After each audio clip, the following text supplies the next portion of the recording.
জাহানের খলিফা ওমর রাষ্ট্র পরিচালনা করেন।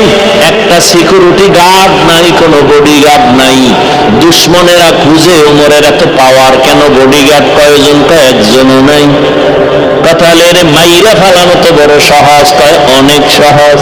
আল্লাহ বলেন না না, আমি আল্লাহ যারে হেফাজতের বাউন্ডারি দিয়া রাখবো, তারে কেউ ক্ষতি করতে গেলে নিজেই ক্ষতি হয়ে যাবে। দুশ্মন লাগাইয়া দিল। তদানীন্তন সময়ের রোম সম্রাট কয় ওমরের হত্যা করো।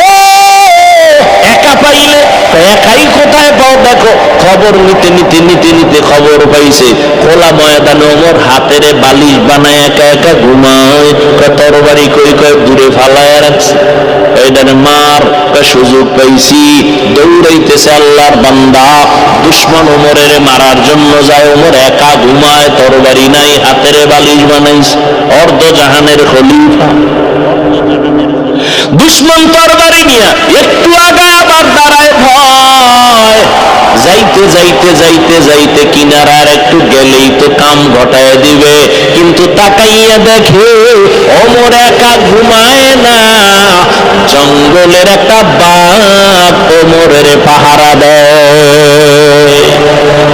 থাকো বাদ আবু আতিশ বন্দা আঙম বামানে তু মুর্দা বাহাক জিন্দা। আল্লাহ বলেন আমি রহমতের নবীকে রহমত করে পাঠাইলাম, দুনিয়ার জন্য আর পরকালের জন্য। কয় না, জগৎ সমূহের জন্য। অনেকে তর্জমা করে উভয় জগতের জন্য নবী রহমত, আমি তর্জমা করলাম জগৎ সমূহের জন্য নবী রহমত। উভয় জগতের তর্জমা করলে মনে হয় যেন দুনিয়ার জগৎ পরকালের জগৎ। না, জগৎ তো আরো আছে।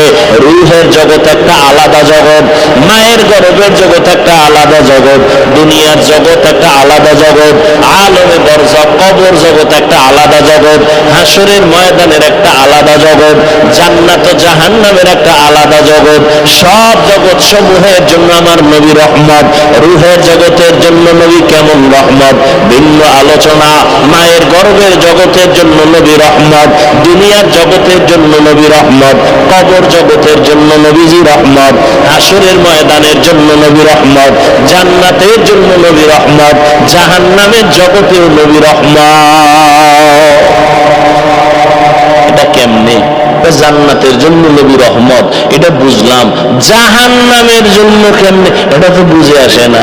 বুঝে না আসলে বুঝার চেষ্টা করো, বিরোধিতা করিও না। জাহান্নামের ক্ষেত্রে আমি শুধু দুনিয়ার জগতের জন্য নবী কেমন রহমত এই বিষয়ে দু চারটা কথা বলি। রহমতের নবী, দুনিয়ার জগতের জন্য রহমত।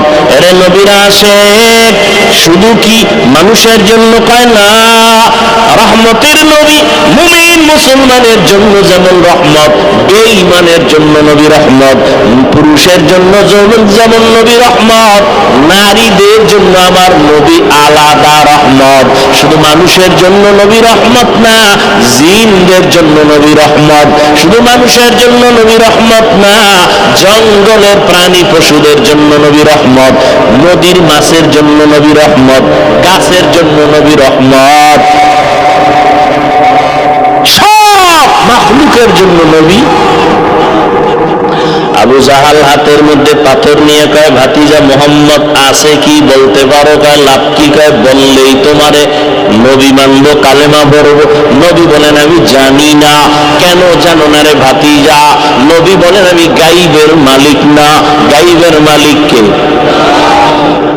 আলিমুল গায়বি ওয়াস শাহাদাতি হুয়ার রাহমানুর রাহিম।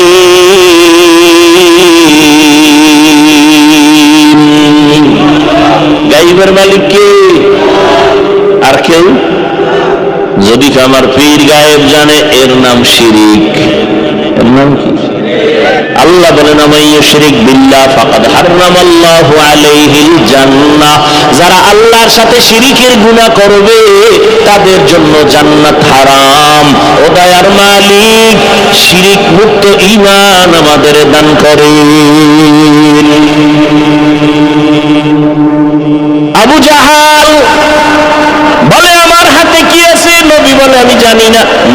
বললেন, হাতের মুষ্টিতে যা আছে তোমরা একটু আওয়াজ দাও। পাথরগুলো কালেমায়ে শাহাদাত পড়া শুরু করলো। কপাল খারাপ, আবু জাহিল্লা পাথরগুলো মাটিতে ফালায়, কয় মোহাম্মদ বড় জাদুকর। কপালে কি নাই? মান ইয়াহদিল্লাহু ফাহুয়াল মুহতাদ ওয়া মান ইউদ্লিল ফালান তাজিদা লাহু ওয়ালিয়াম মুরশিদা। এর যুবক, ১,৫০০ বছর আগে রহমতের নবী বলেছেন, যুবকেরা আমি মুহাম্মদের উপকার করেছে, বুড়ারা আমি মুহাম্মদের বিরোধিতা করেছে। ও যুবক বাবা, আজকে তোমার মধ্যে নবীর আদর্শ নাই কেন? আমি যে এতক্ষণ তোমার সামনে বয়ান করতেছি, কুত্তার মতো চিল্লাইতেছি, কুত্তার মতো দৌড়াইতেছি, আমি একা না, সব আলেমরা তোমাদের পেছনে দৌড়ায়। আজকে যদি তোমাকে বাদ দিয়া উচিত ছিল ওই চট্টগ্রামের পাহাড়িয়া এলাকায় যায় বয়ান করা, যেখানে মানুষ মুসলমানের খ্রিস্টান বানায়। আজকে বয়ান করা দরকার পঞ্চগড়, যেখানে কাদিয়ানি বানায়। কিন্তু ওখানে যাওয়ার সময় কই? ফজর থেকে দৌড় শুরু হয় আসর পর্যন্ত, আসর থেকে মাগরিব, মাগরিব থেকে এশা, এশার পরে সারা রাত 12টা মাস মুসলমানের পেছনে দৌড়াইয়া পায়ে ধরে ধরে ধরে ধরে বলি আমার দলে আসো, একবারও বলি না। আমি 5 কল্লি টুপি মাথায় দিয়েছি, ভিন্ন টুপির বিরুদ্ধে বলি না, হিংসা করে সালাম বন্ধ করি না। আমি কওমি মাদ্রাসার সন্তান, কোনদিন স্কুল কলেজ আলিয়ার বিরুদ্ধে বলি না। আমি তাবলিগের লাইনের সন্তান, আমি বলি না তাবলিগ করো না হয় জাহান্নামে যাইবা। আমি পীরের লাইনের সন্তান, একবারও বলি নাই তুমি অমুক পীরের কাছে যাও না হয় জাহান্নামে যাইবা। কিছুই বলি নাই। এত চিল্লা চিল্লি কইরা বিনয়ের সাথে একটা কথাই বলতে চাই বাবা, যেই লাইনে থাকো বাধা নাই, যেই তরিকায় চলো বাধা নাই। ব্যবসা করো আলহামদুলিল্লাহ, চাকরি করো আলহামদুলিল্লাহ, স্কুলে পড়ো আলহামদুলিল্লাহ, কলেজে পড়ো আলহামদুলিল্লাহ, ডাক্তার হও আলহামদুলিল্লাহ, ইঞ্জিনিয়ার হও কোনো বাধা নাই, একজন প্রফেসর হও বাধা নাই, একজন ডাক্তার হও বাধা নাই। তবে দাবি আমার একটা, বেয়াদব হইও না। তোমার ব্যবহারে যেন মা বাপ কখনো কষ্ট না পায়। ও যুবক, তোমার আচরণে যেন কোনো শিক্ষক কষ্ট না পায়, তোমার ব্যবহারে যেন কোনো আলেম কষ্ট না পায়, তোমার ব্যবহারে যেন কোনো মুরব্বীরা কষ্ট না পায়। তুমি এমন একজন ডাক্তার হও যে দ্বীনের উপকার হবে, উম্মতেরও ফায়দা হবে, এবং তোমার সম্মানটা মরিয়া গেল মানুষ দোয়া করবে তোমার সম্মানের সাথে। যদি এমনটা হতেই চাও, 2টা জিনিস তোমার লাগবে, লিখে রাখ। 2 জিনিস না থাকলে ডাক্তার হতে পারবি, জীবনে সম্মানের জীবন পাবি না। ইঞ্জিনিয়ার হবি ঠিক, সম্মান জীবনে পাবি না। হ্যাঁ, সম্মানিত ডাক্তার যদি হতে চাও, সম্মানের জীবন নিয়ে যদি ইঞ্জিনিয়ার হতে চাও, জেনারেল লাইনে থাকো আলহামদুলিল্লাহ, তবে সম্মান বড় দামি জিনিস। এটা পাওয়ার জন্য 2টা জিনিস তোমার লাগবে। কয়টা? 2 জিনিস লাগবে। 2 জিনিস না থাকলে আল্লাহর কসম সম্মানের জীবন পাবি না। এবারটা সম্মানের জন্য সার্টিফিকেট লাগে না? লাগে। সম্মানের চাবি কার হাতে? না কোনো দুনিয়ার সরকারের হাতে? দুনিয়ার সরকারের কাছে যদি চাবি থাকতো সম্মান কমানে, তখন হুজুরকে কবে কত আগে ভাড়ায় মারতো। কি চাবি কার হাতে? আল্লাহর হাতে চাবি। এই জন্য তাকাইয়ে দেখছো কত সার্টিফিকেট ওয়ালারও সম্মান নাই, আর সার্টিফিকেট নাই আল্লাহ তারে অনেক সম্মান দিছেন, আছে না নাই? মাওলার খেলা বড় কঠিন। আমার আল্লাহর কুদরতের কারিশমা তোমার বিবেকের সব উল্টা। 2 জিনিস অর্জন করিও। জীবনে ডাক্তার হলো সম্মান তোমার সবার উপরে থাকবে। প্রথম লাগবে তোমার সুস্থতা। কি ঘুমাইতেছেন? প্রথম কি? দ্বিতীয় লাগবে তোমার সুন্দর চরিত্র। কি এই দোনোটারে গজব করছো মোবাইল দিয়া? একটু চিন্তা কর। এই বেটা, যুবক বাবা, একটু চিন্তা কর, রাগ করিস না। পৃথিবীতে যত তুই বন্ধু হয়েছ সব স্বার্থপর। খোদার কসম, সব স্বার্থপর। আল্লাহর কসম করে বলি, নিঃস্বার্থ এই জমিনে তোর একমাত্র বন্ধু উলামায়ে আহলে হক। এরা সব নিঃস্বার্থ বন্ধু, এদের কোনো স্বার্থ নেই। এই তুই আমারে গালি দাও জানি না, কথা হয় না, কি পরিমাণ গালি দাও, কি পরিমাণ বিরোধিতা করো, এরপরও কোনো প্রতিবাদ করি না। দেখলে সালাম দেই, বাবা কেমন আছো, বাড়ি কই, হাসি মুখে। ইমামের বিরুদ্ধে কত কথা, ইমাম কোনোদিন রাগ করে না, বদদোয়া করে না, গালি দেয় না। বেতন দেয় 10,000 6 মাস বাকি, কোনোদিন ইমাম সাহেব মানব বন্ধন করছে? জুমায় কইছে নি যে বেতনটা টাইম মতো দিবা, নাইলে আসর থেকে সূরা উল্টা পড়া হবে। নিঃস্বার্থ তোমার একমাত্র বন্ধু আলেম। এরে যুবক, দুই জিনিস তোমার লাগবে সম্মানের সাথে যদি তুমি জীবন চালাইতে চাও। এক নাম্বার কি বলছি? সুস্থতা। রাতের ঘুম হলো সুস্থতার জন্য মহা ঔষধ। জবাই করছো কি দিয়া? বাস, এখানে কোনো অস্টাজ লাগবে না, এটা ডাইরেক্ট ওয়াজ। আর এটা আমাকে হুজুরের ওয়াজ না। গুগলে মোবাইল তো আর ছাড়বি না, জিব্রাইল আইলো। তাহলে আকাম না করে দিয়ে একটা ভালো কাজও কর। গুগলে 2টা সার্চ দে, রাতের ঘুম শরীরের ঔষধ কি হিসাবে বা কোন অংশ, সব ডিটেলস চলে আসবে। রাতের ঘুম শরীরের মহা ঔষধ, তবে রাতের প্রথম অংশ না, শেষ অংশ না, মধ্যাংশের ঘুম হলো শরীরের মহা ঔষধ। তুমি চরিত্র এত সুন্দর, একটা কলঙ্কের দাগ নাই, কিন্তু চাকরি পাইছো ভালো, বেতন কত হাই স্কেল, কপাল খারাপ, তুমি অসুস্থ। 1 সপ্তাহ নাই, কিও নাই, কেন কয় স্যার অসুস্থ, পরে রিজাইন দিতে বল। তাহলে সুস্থতার দাম কত? কিন্তু তুমি সুস্থ, তোমাকে মেডিকেলে বারবার চেক আপ করার পরে একদিন তো কোনো রোগ ধরা পড়ে নাই, কিন্তু রোগ আছে একটা, চরিত্র খারাপ। চাকরি মেয়াদ বাড়বে, তাহলে 2 জিনিস লাগবে, সুস্থতা, সুন্দর চরিত্র। সুস্থতার জন্য লাগবে একদম রাতের ঘুম। চরিত্র ঠিক করতে হলে লাগবে একদিকে মোবাইল ছাড়ো, অন্য দিক থেকে মদিনাওয়ালার আদর্শকে আঁকড়াইয়া ধরো।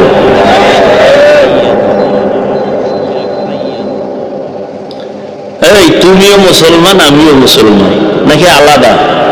তোমার আমার আল্লাহ, বলো বলো বলো, তোমার আমার নবী, কাবা, ধর্ম, কালেমা, সব এক। দুনিয়াতে আসছি এক, বিদায় বেলা কাফন হবে 3টা, তাও আমি বক্তার সম্মানে একটা কাফন কেউ বাড়াইয়াও দিবে না। তুমি গরিব হওয়ার কারণে কাফন একটা কমাইয়াও। সবার বেলায় কয় কাফন, কালার হবে আলাদা। আলেমদের কালার একরকম, যারা আলেম না তাদের কাফনের কালার আর একরকম। তাবলিগওয়ালাদের কালার একরকম, চরমনাইওয়ালাদের কালার আর একরকম। কে ধনী, কে গরিব, কে আলেম, কে মূর্খ, কে ডাক্তার, কে রুগী, কে ইমাম, কে মুক্তাদি, কে তাবলিগ, কে চরমনাই, কে আওয়ামী লীগ, কে বিএমপি। সাদা কাফনে যেদিন ঢুকবি সেই দিন সবার মাস্তানি বন্ধ হয়ে যাবে। কাফনে লেখা থাকবে বড় হুজুরের লাশ, থাকবে মন্ত্রী মহোদয়ের লাশ, সব সব একাকার। কবরের সাইজও হবে এক নাকি নোয়াখালী, আপনাদের কুমিল্লা, লাঙ্গলকোটের মানুষের কবর 10 হাত লম্বা হবে। সবার কবরের সাইজও এক। কবরে প্রশ্ন হবে সবার বেলায় 3টা, তাও এক। আমাকে যেই প্রশ্ন আপনাকেও সেই প্রশ্ন, বেঈমানেরও সেই প্রশ্ন, নারীকেও সে একই প্রশ্ন, পীরকে যেই প্রশ্ন মুরিদেরও সেই প্রশ্ন। 3টা প্রশ্ন সবার বেলায় এক। রবের পরিচয় দাও, ধর্মের পরিচয় দাও, রাহমাতুল লিল আলামিনের পরিচয় দাও। দুনিয়ার নিয়মের উল্টা। ক্লাস 1 এর প্রশ্ন আলাদা, 2 ক্লাসের ছাত্র ছাত্রীদের প্রশ্ন আলাদা, 8-এ যারা পড়ে তাদের প্রশ্ন 9-এ যারা পড়ে সমান। অথচ আমার মাওলার কুদরত কেমন! তুমি ধনী হও, গরিব হও, সাদা হও, কালো হও, শিক্ষিত অশিক্ষিত, আলেম মূর্খ, যেই লাইনে থাকো না কেন, প্রশ্ন সবার বেলায় এক 3টা। রবের পরিচয় দাও, ধর্মের পরিচয় দাও, রহমতের নবীর পরিচয় দাও। এই প্রশ্নের জবাব শুধুমাত্র হুজুরেরা ছাড়া কেউ পারবে না। কি হুজুরে পারবে? গ্যারান্টি আছে। এই জন্যই তো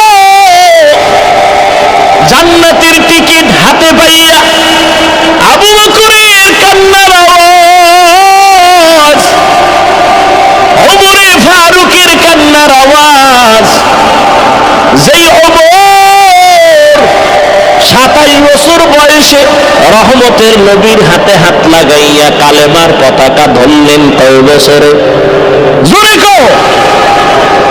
এই ওমর রাসূলের হাতের বরকতে এত পাওয়ার পেয়ে গেছে, রাস্তা দিয়া ওমর চলতেছে, শয়তান ভয়ে অন্য রাস্তায় দৌড়ায়। যেই শয়তান আল্লাহর সামনে চ্যালেঞ্জের মোকাবেলায় দাঁড়ায় গেল, আর ওই শয়তান কারে ভয় পায়? এবার চিন্তা করেন ওমর বেডাটা কেমন। 27 বছরের মুসলমান, 27 বছর বয়সে নবীর হাতে কালেমা পড়ছে হযরত ওমর। কথার আগে তরবারি রেডি, শয়তান দেখলে দৌড়ায়। ওয়ার্দজাহানের খলিফা ওমর রাষ্ট্র পরিচালনা করেন, একটা সিকিউরিটি গার্ড নাই, কোনো বডিগার্ড নাই। দুশ্মনেরা খুঁজে ওমরের এত পাওয়ার কেন, বডিগার্ড কয়জন? একজনও নাই। তাহলে মাইরা ফেলানো তো বড় সহজ, কয় অনেক সহজ। আল্লাহ বলেন না না, আমি আল্লাহ যারে হেফাজতের বাউন্ডারি দিয়া রাখবো, তারে কেউ ক্ষতি করতে গেলে নিজেই ক্ষতি হয়ে যাবে। দুশ্মন লাগাইয়া দিলে তদানীন্তন সময়ের রোম সম্রাট কয় ওমরের হত্যা করো। একা পাইলে একাই কোথায় পাও? দেখো খবর নিতে নিতে নিতে নিতে খবর পাইছে খোলা ময়দানে ওমর হাতের বালিশ বানায় একা একা ঘুমায়। তরবারি কই কয় দূরে ফালায় রাখছে। এইটারে মার সুযোগ পাইছি, দৌড়াইতেছে আল্লাহর বান্দা। দুশ্মন ওমরের মারার জন্য যায়, ওমর একা ঘুমায়, তরবারি নাই, হাতের বালিশ বানাইছে। অর্ধজাহানের খলিফা। দুশ্মন তরবারি নিয়ে একটু আগায় আবার দাঁড়ায় ভয়। যাইতে যাইতে যাইতে যাইতে কিনারার একটু গেলেই তো কাম ঘটায় দিবে, কিন্তু তাকাইয়া দেখে ওমর একা ঘুমায় না, জঙ্গলের একটা বাঘ ওমরের পাহারা দেয়। থাকো বাদ আবু আতিশ বন্দা আনম বমানে তু মুর্দা বাহাক জিন্দা। এরে যুবক, ওই ওমরের ইতিহাস ভুলে যাইও না রে বাবা। আমি তোমাকে একবারও বলি নাই স্কুল কলেজ বাদ দিয়ে আসো, মাদ্রাসায় হুজুর হয়ে যাও, পাগড়ি লাগাও, বলি নাই। ওখানে থাকো, ডাক্তার হও, ইঞ্জিনিয়ার হও, এসপি হও, ডিসি হও, এমপি হও, মন্ত্রী হও। আমাদের মুসলমান সব লাইনে লাগবে। আমাদের মুসলমানের জন্য গৌরব ডাক্তার হওয়া, ইঞ্জিনিয়ার হওয়া। গৌরব না? ডাক্তারি পড়তে গিয়া, ও বাবা তোমার কাছে দাবি আমার একটা, রহমতের নবীর আদর্শের মালা গলায় লাগাও, মা বাবার সাথে বেয়াদবি করবা না, আলেমের দোয়া নিয়া পরামর্শ নিয়া নবীর তরিকা মানিয়া চলো, 5 বেলার নামাজ পড়ো, নবীর তরিকা মানিয়া জবানটাকে হেফাজত করো, কারো ক্ষতি করবা না, কারো বদদোয়ার তলে পড়বা না, আলেমের পরামর্শ নাও, মা বাবার দোয়া নিয়ে চলো। আল্লাহর কসম, মা বাবার দোয়া ছাড়াই চেয়ারে বসতে পারি নাই, মা বাবার কান্না আর দোয়া ছাড়া তুমি পরীক্ষায় পাশ করতে পারো নাই, মা বাবার চোখের পানি দোয়া ছাড়া তুমি টাকাওয়ালা হতে পারো নাই, ব্যবসায় লাভবান হতে পারো নাই, মা বাবার দোয়া চোখের পানি। ওই মা বাবারে কষ্ট দিবা না, আর যেই শিক্ষক তোমারে হাতে কলমে কষ্ট করে মানুষ বানাইছে তার সাথে বেয়াদবি করবা না, মুরব্বীদের সাথে বেয়াদবি করবা না, মনের কষ্ট তোমার জন্য বড় অভিশাপ। মুরব্বী কষ্ট পায় বলছে আহ, ওই আহ গিয়ে তোর কপালে লাগবে অভিশাপ। ও যুবক দেখো, তোমার লাইনে থাইকা নবীর তরিকা মতো চলা যায়নি। অনেকে বলে কেমনে, দেখো তাকায়া বাবা, স্কুলে পড়ে কলেজে পড়ে তোমার মতো যুবকেরা 5 বেলার নামাজ পড়ে আসেনি, সত্যটা বলো। তাহলে তোমার কাছে আমার প্রশ্ন, তুমি কেন পারো না রে বাবা? এর কথা কি তুমি বিশ্বাস করো না? ও যুবক বাবা, তোমার মতো যুবক তাকায় দেখো রে, আবার পুলিশ বিডিআরের চাকরি করে নামাজ পড়ে, তুমি কেন পারো না? তোমার মতো সন্তান রাস্তায় গাড়ি চালায়, নামাজ ছাড়ে না, তুমি কেন পারো না? কৃষি কাজ করে, নদীতে মাছ ধরে, নামাজ ছাড়ে না, তুমি কেন পারো না? এখনো সময় আছে, তওবা করে না, আল্লাহকে মনে মনে তওবার নিয়তে বলো, মনে মনে, ও দয়ার মালিক, জীবনে শয়তানের ধোঁকায় পড়ে দুনিয়ার লাইনে পড়িয়া আজকে নামাজ তো কম সারি নাই, কত গুনাহ করলাম, হাতের গুনাহ, চোখের গুনাহ, কানের গুনাহ, জবানের গুনাহ। ও আল্লাহ, একবারও চিন্তা করলাম না যে আমি একা একা কবরে যেতে হবে, আমার কবরে কেউ যাবে না, কই মা, কই বাবা, কই আপনজন, কই বন্ধু বান্ধব, কেউ যাবে না, আমি একা একা সাদা কাফনের প্যাকেট হয়ে কবরে থাকতে হবে। আল্লাহর কোরআন সত্য, 1500 বছর একটা মিথ্যা কেউ বের করতে পারে নাই। ওই কোরআনে আল্লাহ পাক রব্বুল আলামিন গুনাহগারের জন্য জাহান্নামের আযাবের বয়ান করেছেন, নেক আমলওয়ালাদের জন্য জান্নাতের সুসংবাদ দিয়েছেন। ও যুবক বাবারা, আজকে নামাজ রোজা ঠিক রাখার পরে কই আমগো সম্মান তো কমলো না। আল্লাহর মোহাব্বত নিয়া তওবা করো, তুমিও রেডি হয়ে যাও, মরিয়া গেলেও যাবা, আর নামাজ ছাড়বা না, বেপরদায় চলবা না, মা বাবাকে কষ্ট দিবা না, নবীর তরিকার বাইরে চলবা না, নবীর মোহাব্বত নিয়া উলামায়ে কেরামের পরামর্শ নিয়া 5 ওয়াক্ত নামাজ পড়বা, মা বাবার দোয়া নিয়া চলবা। আল্লাহ আমাদের সবাইকে তওবার উপরে মজবুত হয়ে নবীর তরিকায় চলার তৌফিক দান করেন, আমিন। আলহামদুলিল্লাহি রাব্বিল আলামিন, ওয়াসসালাতু ওয়াসসালামু আলা সাইয়্যিদিল আমবিয়াই ওয়াল মুরসালিন ওয়া আলা আলিহি ওয়া আসহাবিহি আজমাইন। ইয়া আরহামার রাহিমিন, ইয়া আরহামার রাহিমিন, ইয়া আরহামার রাহিমিন, রব্বিরহামহুমা কামা রব্বায়ানি সগীরা। আল্লাহুম্মা ইন্নাকা আফুউন কারীম তুহিব্বুল আফওয়া ফা'ফু আন্না। ও দয়ার মালিক, একটু কুদরতের নজর দিয়ে দেখেন, এই বৃষ্টি বাদলে আপনার বান্দারা আপনাকে ভুলে নাই।